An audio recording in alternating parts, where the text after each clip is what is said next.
Aleluya, damos gracias a Dios por estar en esta mañana, acá en este lugar, para seguir adorando a nuestro Dios, seguir exaltando a aquel que merece toda nuestra adoración, todo nuestro enfoque, toda nuestra mente debe estar siempre en Cristo. Así que en esta mañana queremos seguir adorando a nuestro Dios por medio de la exposición de su palabra y queremos disponer nuestras mentes, nuestros corazones para escuchar lo que Dios tiene que decirnos a través de su palabra. Así que quisiera que fueran conmigo a Primera de Timoteo capítulo 3 para leer todo este capítulo de Primera de Timoteo. Primera de Timoteo capítulo 3. Dice la palabra de nuestro Dios: palabra fiel es esta: si alguno aspira al cargo de obispo, buena obra desea hacer. Un obispo debe ser, pues, irreprochable, marido de una sola mujer, sobrio, prudente, de conducta decorosa, hospitalario, apto para enseñar, no dado a la bebida, no pendenciero, sino amable, no contencioso, no avaricioso, que gobierne bien su casa, teniendo a sus hijos sujetos con toda dignidad. Pues si un hombre no sabe cómo gobernar su propia casa, ¿cómo podrá cuidar la iglesia de Dios? No debe ser un recién convertido, no sea que se envanezca y caiga en la condenación en que cayó el diablo.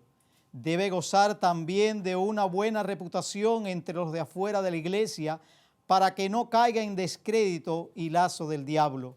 De la misma manera también los diáconos deben ser dignos de una sola palabra, no dados al mucho vino, ni amantes de ganancias deshonestas, sino guardando el misterio de la fe con limpia conciencia. Que también estos sean sometidos a prueba primero, y si son irreprensibles, que entonces sirvan como diáconos. De igual manera las mujeres deben ser dignas, no calumniadoras, sino sobrias, fieles en todo. Que los diáconos sean maridos de una sola mujer y que gobiernen bien sus hijos y sus propias casas. Pues los que han servido bien como diáconos obtienen para sí una posición honrosa y gran confianza en la fe que es en Cristo Jesús. Te escribo estas cosas esperando ir pronto a verte, pero en caso que me tarde te escribo para que sepas cómo debes conducirse uno en la casa de Dios, que es la iglesia del Dios vivo, columna y sostén de la verdad. E indiscutiblemente grande es el misterio de la piedad. Él fue manifestado en carne, vindicado en el Espíritu, contemplado por los ángeles, proclamado entre las naciones, creído en el mundo, recibido arriba en gloria. Padre, gracias por tu palabra.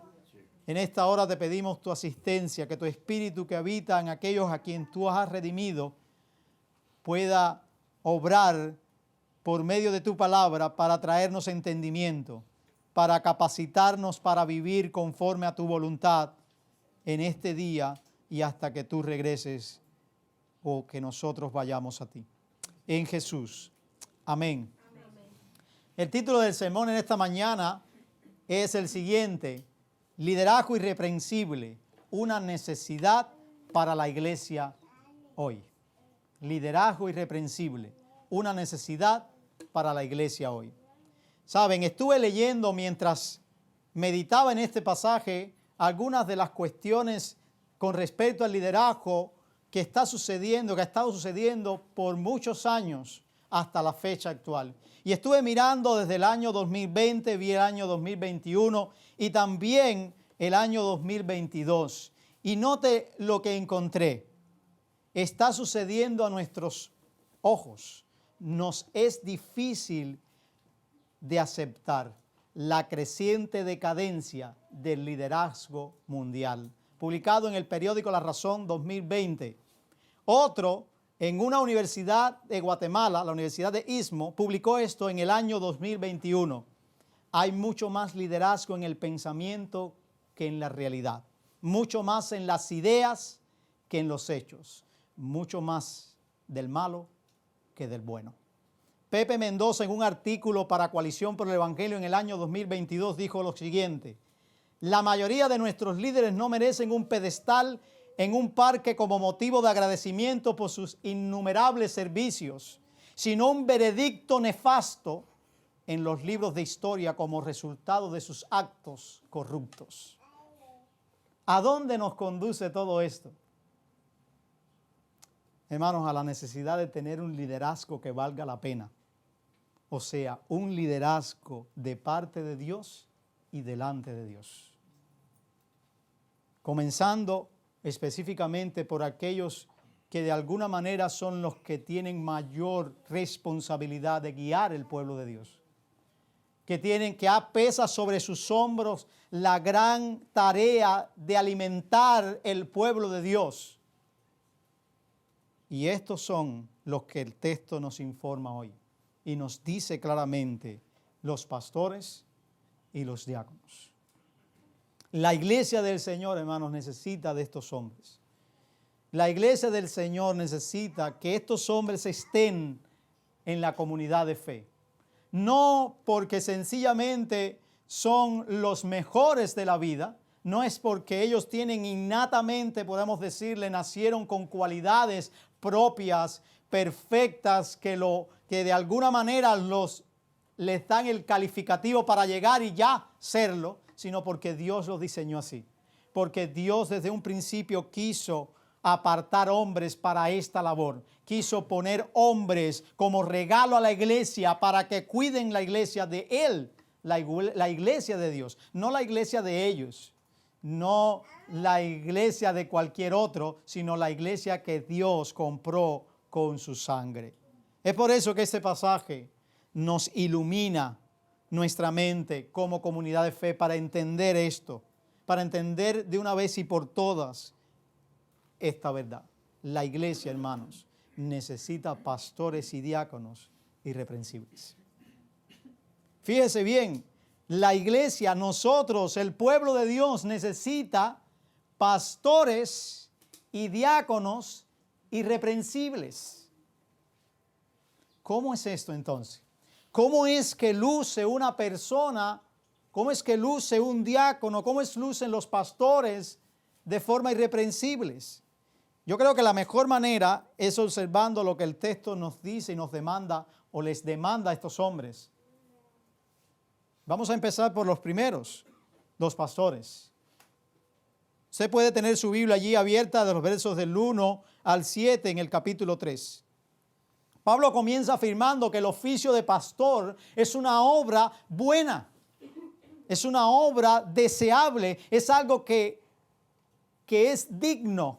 De manera que si alguno desea guiar, si alguno desea velar, si alguno desea alimentar, si alguno desea acompañar la iglesia de Dios, está por el camino más excelente que se le haya conferido al hombre.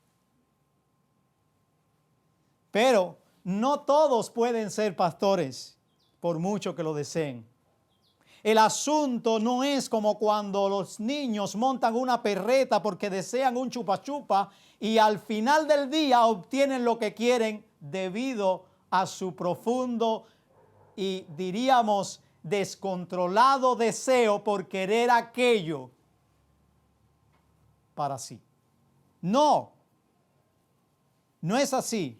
Y yo no estoy diciendo, no me malentienda, que desear intensamente el ser un anciano de una iglesia, ser pastor de la iglesia para el pueblo de Dios o en el pueblo de Dios sea malo. Estoy de acuerdo 100% cuando Pablo dice que esta obra, este oficio es de naturaleza y desempeño digno del Señor. Pero déjame decirle una vez más, no es lo intenso, no es lo profundo de nuestro deseo lo que hace que éste llegue a ser una realidad en aquellos que aspiran el obispado. No lo es, hermanos. Se necesita, como dice el apóstol Pablo, ser irreprensible. Note para que usted vea, un obispo, un anciano, un pastor debe ser pues irreprensible. También otras versiones lo ponen ser irreprochable. Dicho de otra manera, es alguien que vive de manera ejemplar en todas las áreas de la vida. Pero déjame decirle que no es alguien perfecto. no es alguien que no peca. Es alguien que vive de tal manera que no se le puede señalar con el dedo algo que haya hecho de manera práctica que le descalifique para servir como anciano. Porque a veces pensamos que debe ser alguien que no peca y hay una especie de una imagen distorsionada a veces de lo que es un anciano de una iglesia y piensan que el anciano de una iglesia no es como nosotros, no vive como nosotros en el sentido humano, en el sentido de creación de Dios. No siente como nosotros, no experimenta como nosotros. Y déjame decirte que si ese es el enfoque que tienes de alguien que sirve a Dios, está distorsionado. Porque el pastor hace lo mismo que todos los demás miembros de la iglesia hacen en su vida y en su peregrinar para con Dios.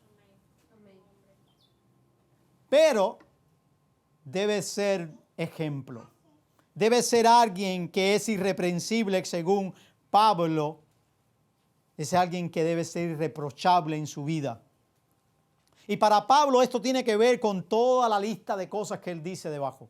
Para Pablo ser irreprensible, que un anciano sea irreprensible, es todo lo que menciona a partir de cuando él dice es necesario que sea irreprensible. Y ahora te va a decir, déjame decirte qué es lo que estoy pensando cuando digo irreprensible.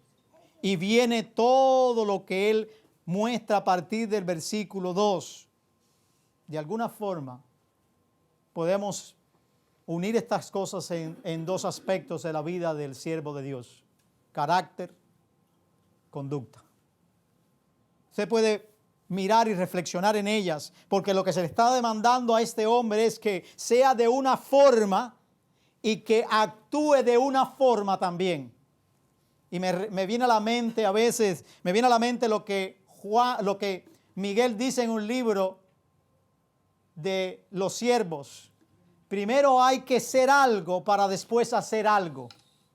No se puede hacer. El problema es que hemos invertido la ecuación y empezamos a entrar a la iglesia y queremos hacer y empezamos a definir nuestras vidas por lo que hacemos y no por lo que somos. Los siervos de Dios, y yo no creo que solamente se enfoca nada más. Este pasaje nos dice acerca del pastor, acerca de los pastores de la iglesia, pero yo creo que se puede aplicar a la vida del creyente. Primero hay que ser.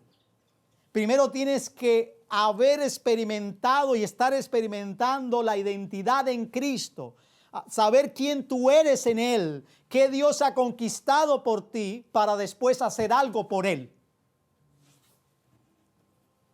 El error es querer hacer algo sin primero ser alguien. Y yo creo que esto es lo que está tratando de Pablo enfocarle a Timoteo y decirle: hey, no olvides esto.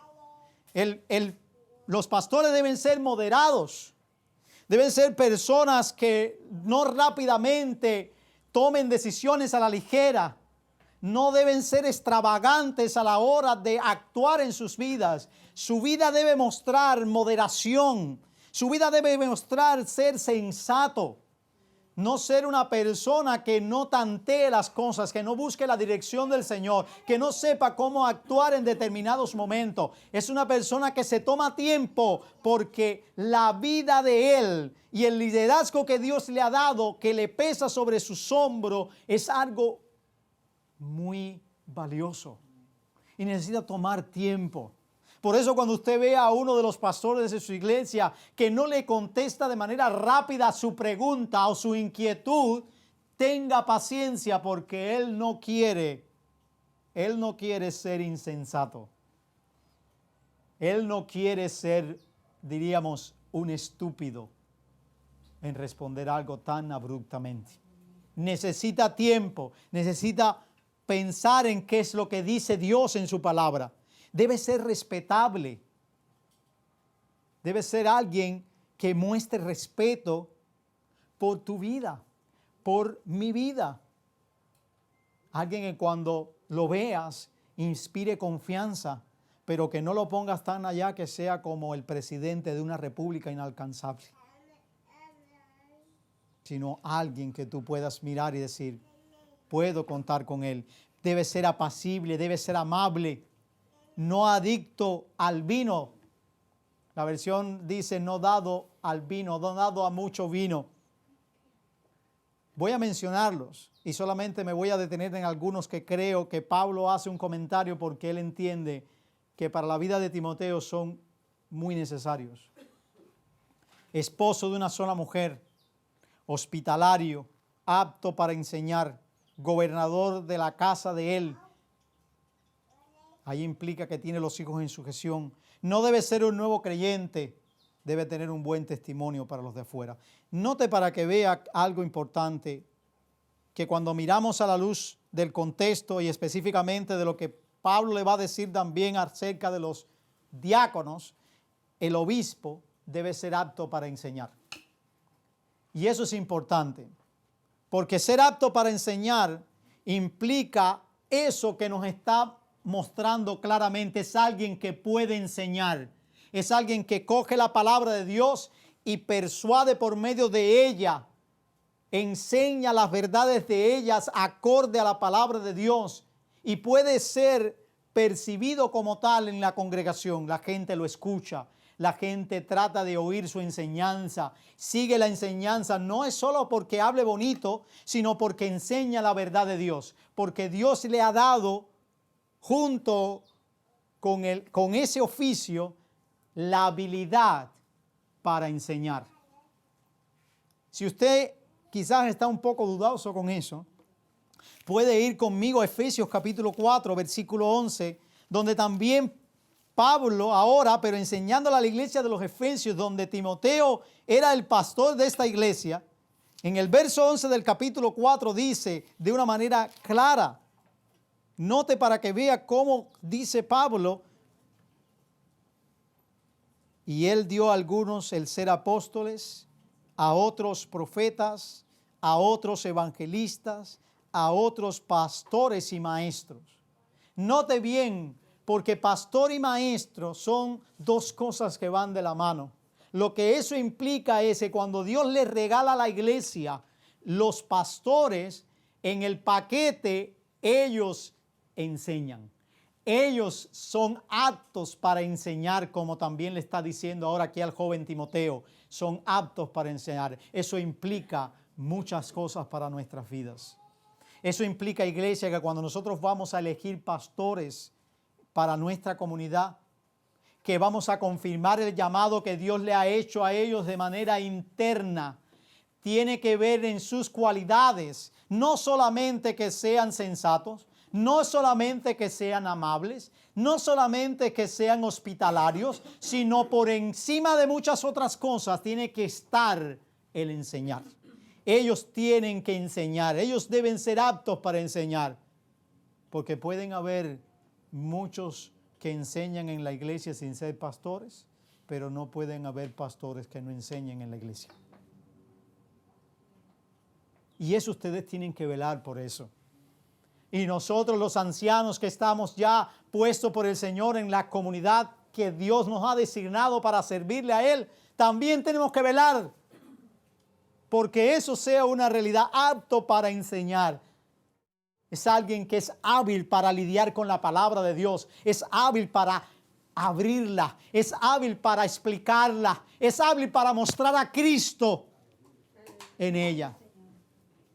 No puede ser alguien que sencillamente no tenga esa habilidad de Dios, no tenga este don de Dios. Y yo creo que es claro en este contexto que el joven Timoteo está a cargo ahora también de una comunidad de fe como es Éfeso, la iglesia de los Efesios. Hermanos, también Pablo amplía un poco la idea de gobernar su casa, su familia, y le hace un comentario, y para mí él no lo está haciendo por gusto. Cuando nosotros hablamos en nuestra forma de comunicarnos y ampliamos una argumentación que hacemos, es porque queremos que se atienda a ella. No la hacemos sin sentido. Si nosotros queda claro lo que queremos decir, no la ampliamos. Pero cuando nosotros queremos enfatizar algo, la ampliamos.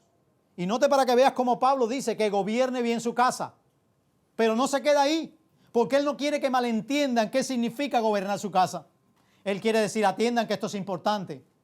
Quizás pudiera ser que ha habido algún legado de algunos otros pastores que han pasado por algún lado, o falsos maestros que han empezado a vivir de forma de liderazgo, pero su casa ha sido un desastre. No sabemos, no tenemos esa constancia segura, pero pudiera ser que Pablo tenga en perspectiva falsos maestros, falsos aquellos que dicen ser quizás pastores, pero no lo son, porque su familia es un desastre. Porque él, como responsable de su hogar, no ha podido vivir de esa manera. Y mira lo que dice, porque de una manera clara lo dice. Si usted no gobierna bien su casa, usted no puede ser un pastor. Es lo que está diciendo Pablo. Lo está diciendo, lo estoy poniendo en el lenguaje más sencillo que podamos entenderlo. Si usted no sabe gobernar su casa, usted no sabe gobernar la iglesia. Eso es lo que está diciendo. Y él pone una manera clara que para mí es el corazón de cada familia, de cada padre que está aquí en esta mañana, tener hijos en sujeción. Es difícil la crianza de los hijos. Es difícil hacer que nuestros hijos puedan vivir con el temor al Señor. Pero entienda algo, que aquí tener los hijos en sujeción implica no tener necesariamente hijos convertidos. Porque a veces quieren ponerle eso sobre la vida de los pastores de las iglesias. Y mira, su hijo es un inconverso. Bueno, yo no tengo ningún problema con decir que Leonay no ha conocido al Señor y es un inconverso todavía. Yo no tengo ningún problema con eso. Pero tenerlo en sujeción implica un hijo que es respetuoso, un hijo que obedece a su padre, un hijo que está al tanto y hay una relación estrecha con él, un hijo que el padre no exaspera a enojo. Hay una relación profunda en él y este hombre ha podido lidiar con él, como mismo también va a lidiar con la iglesia, donde van a haber hijos espirituales, hermanos espirituales, que no van a responder de alguna manera como debiera. Y uno tiene que aprender a lidiar con ellos. Pero el hecho de que vengan a tener comunión, el hecho de que quieran venir las mañanas aquí a escuchar la palabra de Dios es una evidencia de que están en sujeción. Es una evidencia de que quieren estar sometidos, aunque por momentos de su vida manifiesten cosas que pudiera ser como vistas desde afuera. ¡Wow! No lo es, o sí lo es. Estas preguntas blancos y negros que a veces nosotros estamos dados a decir y no ver los matices de la vida. También Pablo argumenta y dice que debe ser un creyente maduro, lo que implica debe ser un creyente que lleve tiempo, no puede ser un nuevo convertido. Hermanos, yo quiero confesarles que a mí la iglesia que me envía, la iglesia que me comisionó, la iglesia que después me aceptó fue muy inmadura, porque me puso a mí en el ministerio siendo un recién convertido. Y yo le pedí perdón al Señor por eso. Porque verdaderamente no es lo que debe suceder. Para la gloria de Dios, por su gracia, por su bendita misericordia, hoy estoy aquí en el ministerio. Hoy estoy aquí sirviendo como anciano de una iglesia. Pero eso no significa que lo que se obró conmigo estuviera bien. Hermanos, no puede ser un nuevo convertido. No puede ser. Ustedes tienen que velar, iglesia, por esto. Y también él dice que ¿por qué no lo puede ser? Porque puede pasar algo con él.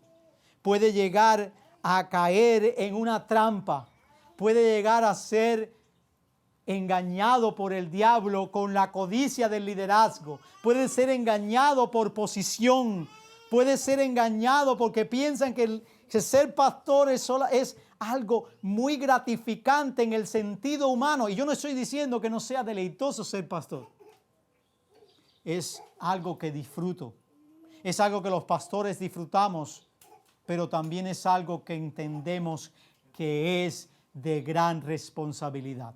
No lo tomamos en vano, no lo tomamos a la ligera, porque saben, cuando usted se introduce profundamente en la labor pastoral y cuando entiende desde la perspectiva de la cruz que esta comunidad ha sido redimida por una sangre que no tiene precio humano, usted entiende que esto no es fácil y que somos responsables delante de Dios por cada una de las almas que guiamos en la gracia y la misericordia de Dios y bajo su palabra. No podemos tomarlo a la ligera, pero no significa que muchos no se abalancen a tomarlo a la ligera. También dice Pablo que debe ser de buen testimonio. Debe tener un testimonio para la comunidad. A mí me preocupa esto, hermanos, porque estamos viviendo en un momento único en nuestra Cuba. Un momento único no solamente por la escasez de cosas, no solamente por la inflación, que ya no se sabe si se le va a llamar inflación o globo de Matías Pérez, lo que sea, yo no sé. El problema está que en el liderazgo, en términos de liderazgo, es catastrófico ver líderes que solamente viven dentro de su propio mundo, pero no tienen relación con nadie más. No tienen testimonio con nadie más afuera. Y escuche, ¿y ese es pastor? Recuerdo en una ocasión que en mis primeros pasos en el cristianismo, uno de mis tíos, que no era creyente en ese momento, estábamos hablando acerca de un familiar mío por parte de madre que supuestamente se había convertido al cristianismo y estaba atendiendo un lugar como pastor. Y él me dijo, pero fulano es cristiano. Si fulano es cristiano, entonces yo soy Dios. Y aquello me quedó a mí como... Pero después seguimos conversando y yo tratando de decirle, no mires a la persona, mira a Dios. No te fijes en Él, mira al Señor. Lo cual es verdad en parte, pero en parte no. Porque nosotros representamos a Dios en la tierra. Y en otra conversación con él me dijo, ese fulano es el diablo de noche y Dios de día. Hermanos, los pastores de la iglesia deben tener buen testimonio para con los de afuera. Deben la gente de afuera reconocer que su liderazgo es íntegro. Deben reconocer que su vida es íntegra. Deben reconocer que su vida es digna de imitar. Solo pueden hablar mal aquellos que de manera deliberada y sin tener a Cristo, sin motivo ninguno, quieran hacer daño al pastor. Eso sí. Y de hecho van a haber muchos. Van a vituperarlo, van a decir cosas contra ellos, pero mintiendo. Y si no mienten, bueno, el pastor necesita arrepentirse y reconsiderar su llamado. Hermano, es de vital importancia para la iglesia que tengamos pastores. Pablo le dio estas instrucciones también a Tito. Recuerden el pasaje que leímos acá. Menciona muchas cosas similares aquí. Menciona varias veces la palabra irreprensible, 2 veces. El pastor debe ser irreprensible. El pastor debe ser irreprensible. Hermanos, tengamos en cuenta que los pastores de la iglesia deben ser hombres de carácter, deben ser hombres de conducta intachable, empezando por el hogar, siguiendo por la iglesia y terminando en el vecindario. Los ancianos no deben ser a los ojos y bocas de otros personas que sean tildados de malos ejemplos. Hermanos, examinemos a nuestros pastores actuales y también a aquellos que están por venir o que están por constituirse, como en el día de hoy, uno entre ellos. Seamos diligentes en observar sus vidas, cómo viven en el hogar, cómo tratan a sus esposas, cómo tratan a sus hijos, cómo viven en la comunidad de fe, cómo es el testimonio de ellos para con los de afuera. Iglesia, ¿usted quiere saber si un candidato al pastorado es idóneo? Múdese para su casa. Nos reímos, pero es la manera clara y objetiva de saber cómo vive un futuro anciano. Cómo trata a su esposa, cómo trata a sus hijos, cómo vive en lo secreto, porque su vida en lo secreto debe ser su vida en lo público. Pero muchas veces jugamos al teatro. Somos una cosa en la casa y otra cosa en el escenario de la vida. Es nuestra responsabilidad, Nueva Vida, de examinar a los pastores, de ver cómo están viviendo. Entendamos que los pastores de la iglesia deben ser aptos para enseñar. Puede haber hermanos en la iglesia, como dije anteriormente, que enseñen si son pastores, pero no pueden haber pastores que no enseñen. Jamás consideremos que el desempeño del oficio del pastor es solo predicar desde el púlpito en la iglesia. Ni siquiera el estudiar en la oficina 24/7. Ser anciano involucra enseñar, involucra predicar, pero también vivir en comunidad, con la comunidad y para la comunidad. En otras palabras, debe encarnar la enseñanza y la predicación al bajarse del púlpito, al salir de la oficina, para entonces estar con su rebaño. Y como dicen por ahí muchos, oler a oveja. Hoy muchos pastores huelen a oficina y pocos huelen a rebaño. Pero ser irreprensible es un asunto de los ancianos de la congregación nada más.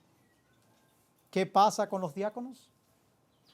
Ellos también deben ser irreprensibles.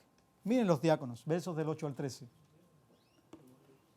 Aquellos que están en la iglesia para servir a las mesas, para ayudar a los pobres, para ayudar a los necesitados, para estar dispuestos a servir según la necesidad del momento, para que los pastores no descuiden el ministerio de la palabra y de la oración, según Hechos 6, ellos deben ser irreprensibles también. Estos hombres también deben ser de esta manera. Y Pablo lo dice en el versículo 10, note cómo lo dice. Si no hay nada que se les pueda reprochar, que sirvan entonces como diáconos. En otras palabras, está usando la misma idea que Pablo le está diciendo con respecto a los pastores. Dicho en otras palabras, si ellos, cuando son probados, concluimos que son irreprensibles, entonces que sean puestos como diáconos. Y note ahora que debe serlo también en carácter y lo debe ser también en conducta. Así que, ¿debe ser perfecto? No, pero sí debe ser irreprensible. Mire cómo lo dice. Voy a mencionar algunas cosas. Respetable, ya eso es lo mismo que lo vimos con el anciano. Sinceros, no puede haber doblez en su vida. Deben ser hombres de palabra, hombres que cuando digan esto, es eso. En el campo, porque aunque yo no lo parezca, yo soy del campo. Y diríamos que campo con asterisco, bien adentro.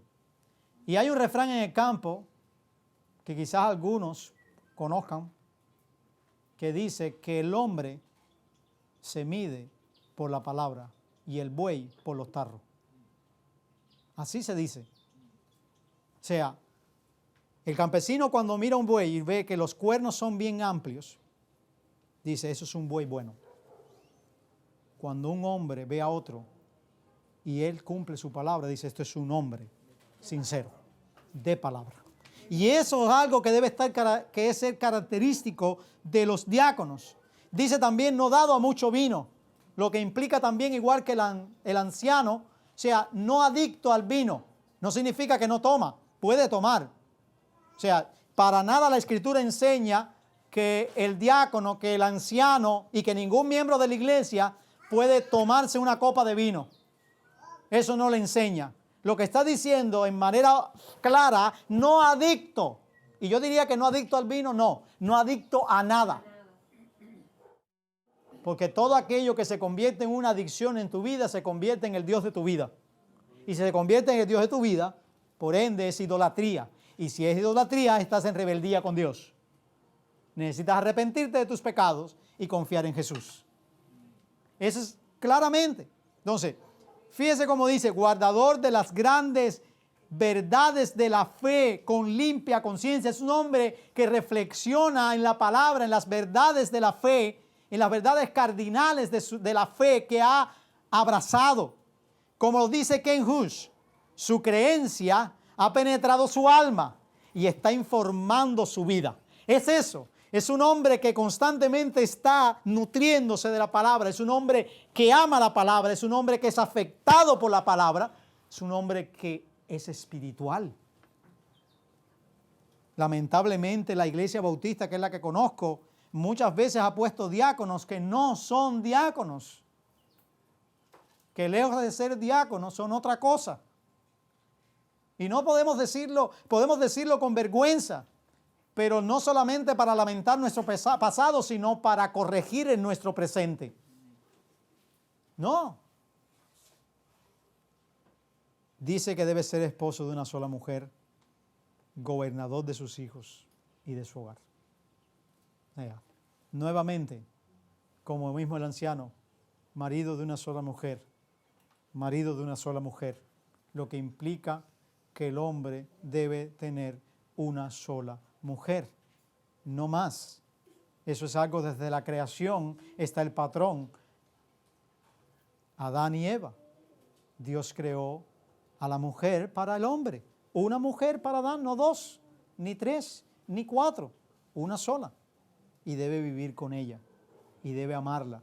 Y debe procurar el bien todo el tiempo. Los diáconos de la iglesia deben tener esposas que, lejos de ser impedimentos para su función, sean el reflejo evidente de que sus esposos son las personas idóneas para ejercer dicha función. Note para que vea cómo Pablo dice que la esposa del diácono debe ser respetable, o sea, honorable, no calumniadora, moderadas y digna de toda confianza. Note para que vea cómo lo dice. Pablo claramente está mostrando esto. En el verso 12 dice, el 11, disculpen, de igual manera, las mujeres deben ser dignas, no calumniadoras, sino sobrias, fieles en todo. Sabemos que este pasaje ha traído bastante debate. Yo no voy a entrar en toda la gama de debate, que si existen diaconisas, en el sentido como el mismo diácono hay. El punto claro aquí es que el contexto está infiriendo que se refiere a la esposa del diácono. ¿Por qué? Porque más abajo vuelve a hablar del diácono. Mire el verso 12, que los diáconos sean maridos de una sola mujer. O sea, no hay para pensar aquí ahora que está instituyendo un oficio como el del diaconado masculino, ahora también una diaconisa. Primero, ¿por qué? Porque el patrón que encontramos de los servidores en el Nuevo Testamento, en el Hechos capítulo 6, no se ve un registro de una mujer escogida. Escojan hombres llenos del Espíritu Santo. Y eso fue lo que hicieron para que sirvan a las necesidades de las viudas de aquel momento. Y entonces ahora vemos a Pablo dando instrucciones aquí de alguna forma a este joven diciéndole, la esposa del diácono. Y entienda algo, no es que las mujeres no puedan servir. Las mujeres pueden servir en función, pero no en oficio de diaconisas, sino en función. Porque el orden establecido estructural por Dios, el orden jerárquico de Dios, como mismo también la mujer no puede enseñar en la congregación múltiple, en la congregación donde están hombres y mujeres, sino que puede enseñar a mujeres, a niños, como el capítulo anterior de este libro nos enseña, porque es un orden estructurado por Dios desde la creación.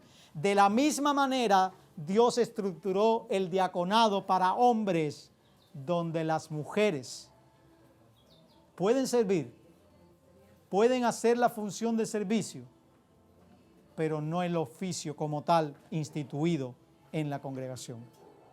Hermanos, sé que a sus mentes viene el capítulo 16 de Romanos, versículo 1.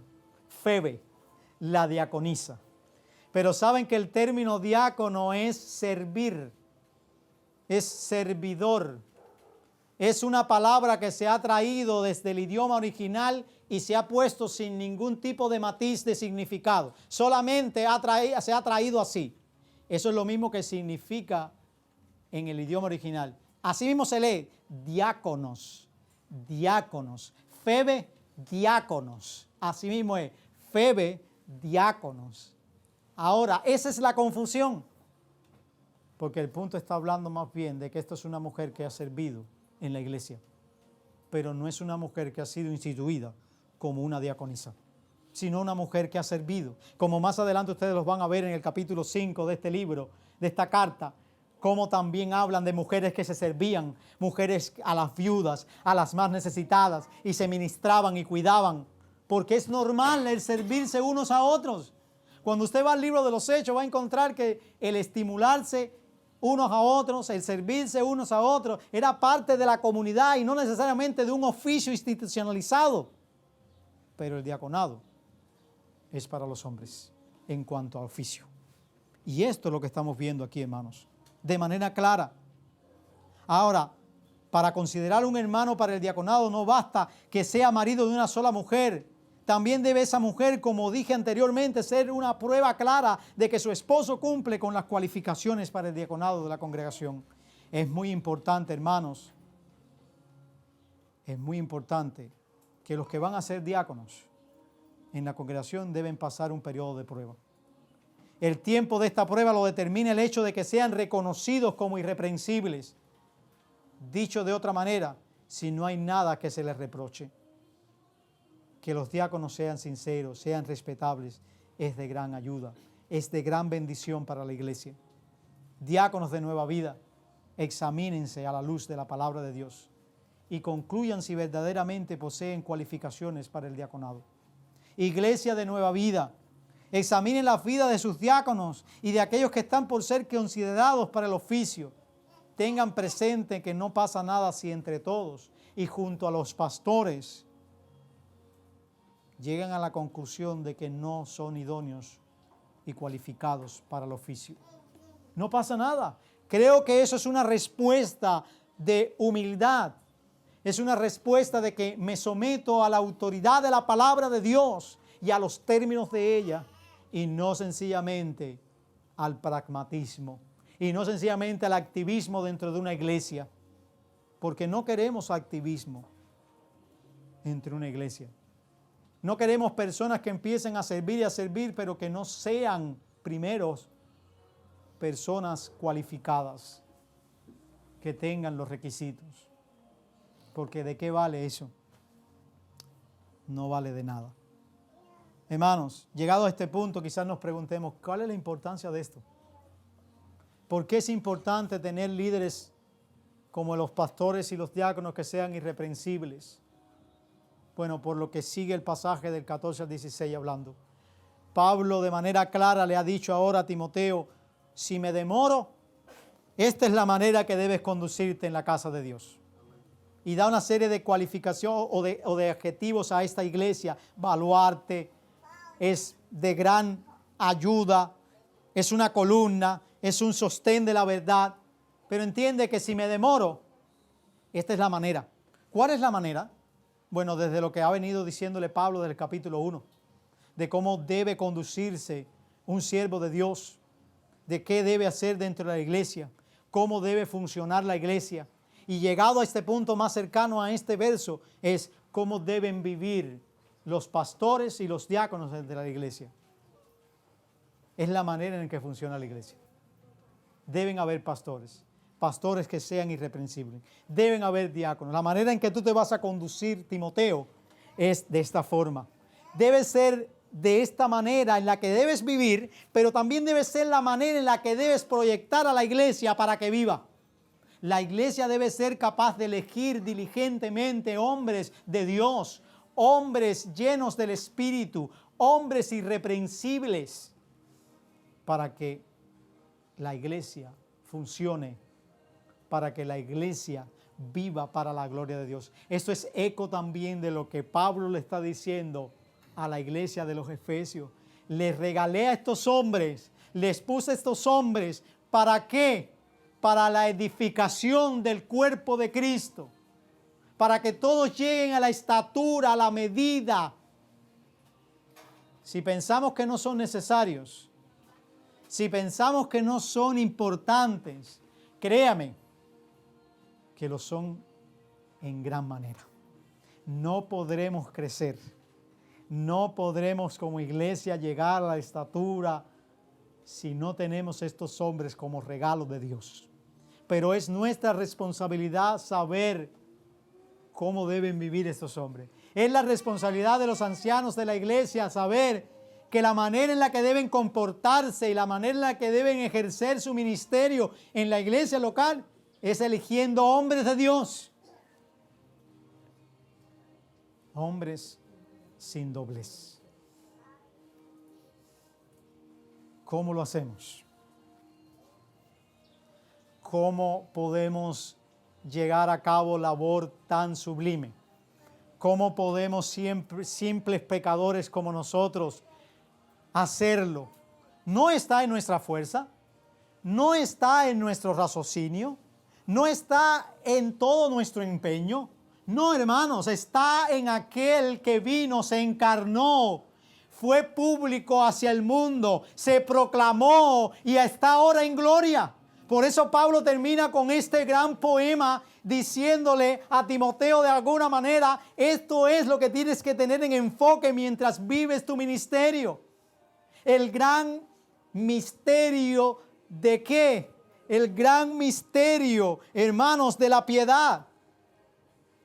Cristo, hermano, fue manifestado en carne. Cristo fue vindicado por el Espíritu. Cristo fue contemplado por los ángeles. Cristo fue proclamado entre las naciones, creído en el mundo y recibido arriba en gloria. En otras palabras, Timoteo, de ahí viene tu fuerza para ejercer el oficio. De ahí viene el contenido de tu oficio, la proclamación de tu oficio, el ejercicio de tu oficio.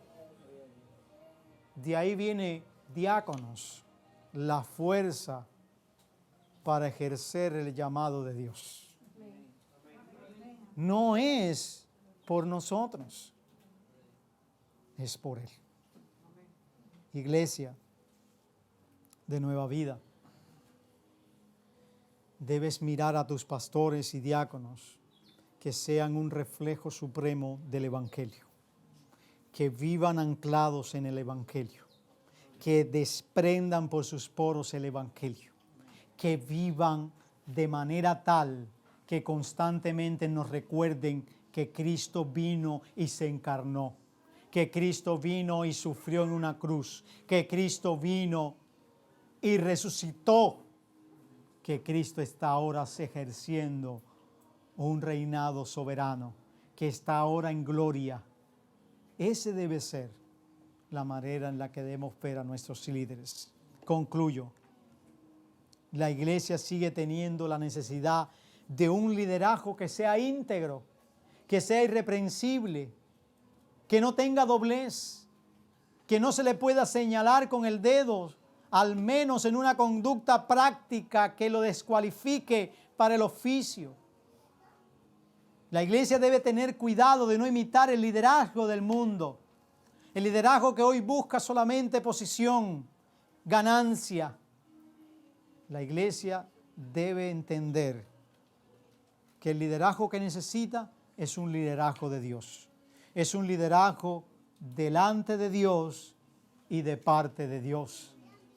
Es un liderazgo que implica hombres comprometidos completamente con su Salvador. Recuerda siempre que la iglesia necesita pastores y diáconos que sean irreprensibles. Que Dios les bendiga.